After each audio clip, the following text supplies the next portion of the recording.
Hi everyone, welcome back to our channel. I'm Lex, your content manager here at Career Sandwich. If you're new here, don't forget to hit that subscribe button and click the bell icon to get notified whenever we post new content. Today we're discussing practical steps to figuring out your next career move. Whether you're looking for a new job, considering a career change, or just exploring options, we've got you covered in this video. I'm going to be walking through the 3 key pillars that we believe at Career Sandwich will help people set themselves up for a life and a career that they crave. That's know yourself, build your path, and stay organized. The first pillar is know yourself. This might seem obvious, but self-awareness is the foundation of any successful career move. You need to understand your strengths, weaknesses, interests, and values, what you want, what you don't want.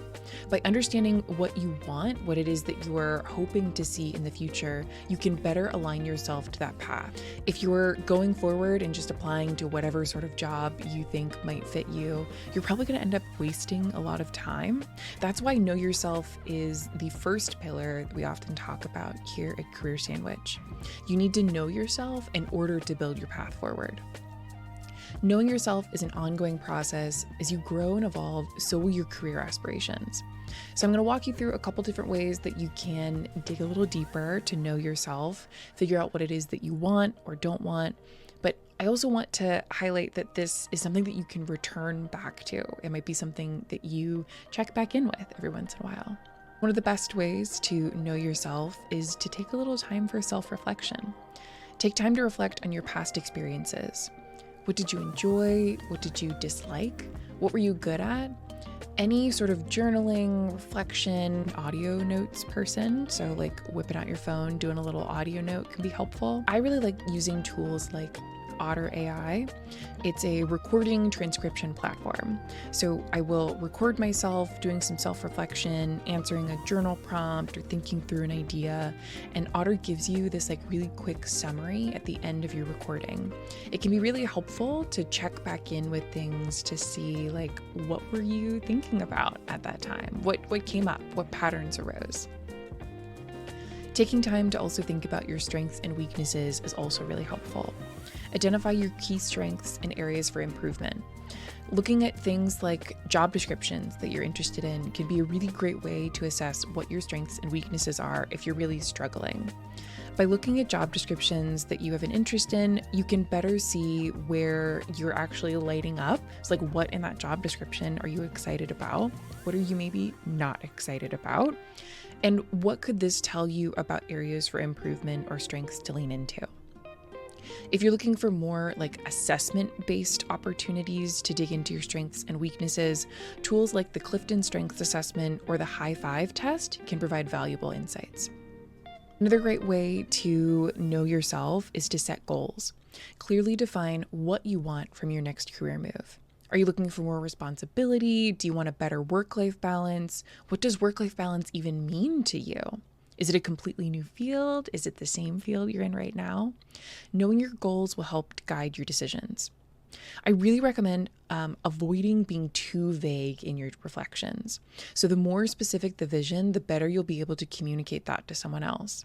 So for instance, if I'm talking with a friend and they say that they're really looking for a company that has better work-life balance, that means absolutely nothing to me. I'm not going to remember it because it's so vague and I don't have enough of information to know what work-life balance means to my friend.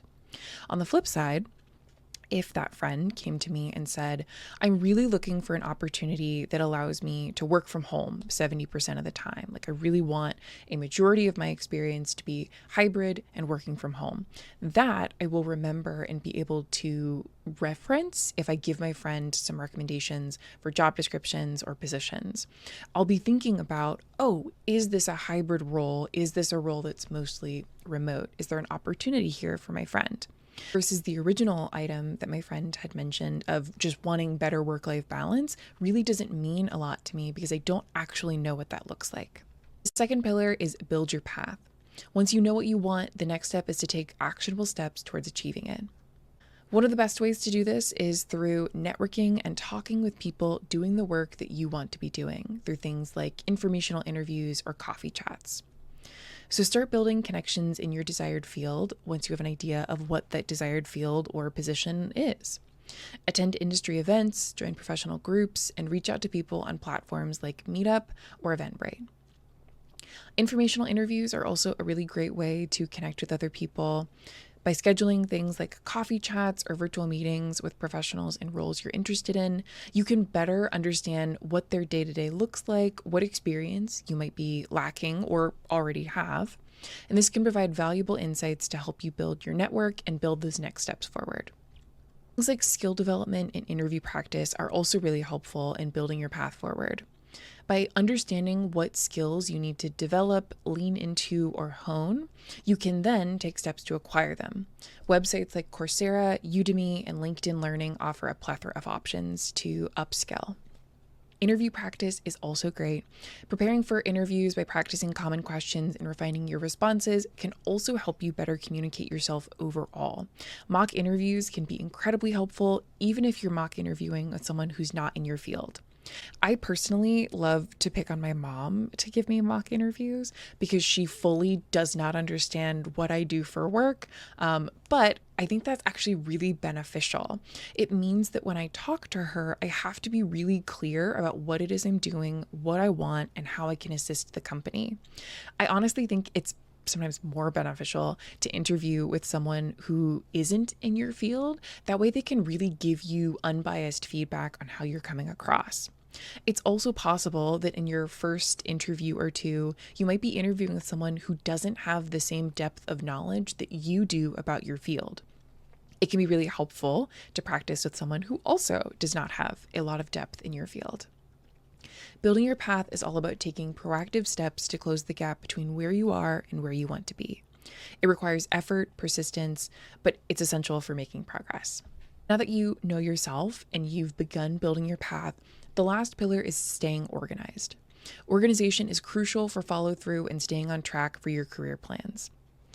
I recommend keeping a planner or a calendar. It's really up to you what that looks like. Keep track of important dates, deadlines, and appointments. I am personally a very digital planner, so I rely very heavily on things like Google Calendar or Todoist. I even keep things in Notion. But if you're someone that really relies on physical planners, that is also incredibly important. Figure out what method works best for you and your lifestyle and keep that. The next piece would be set priorities and track your progress. Break your goals down into smaller, manageable tasks and then prioritize them. Focus on completing those high impact activities first. And then track your progress. Regularly review your progress and adjust your plans as needed.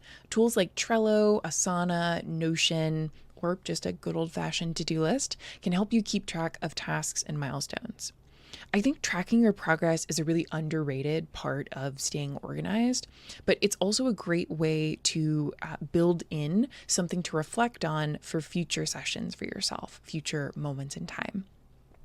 So if you ever feel yourself doubting yourself in the job search or feeling confused about what those next steps are, by tracking your progress, you can really see the steps that you've taken to get where you are.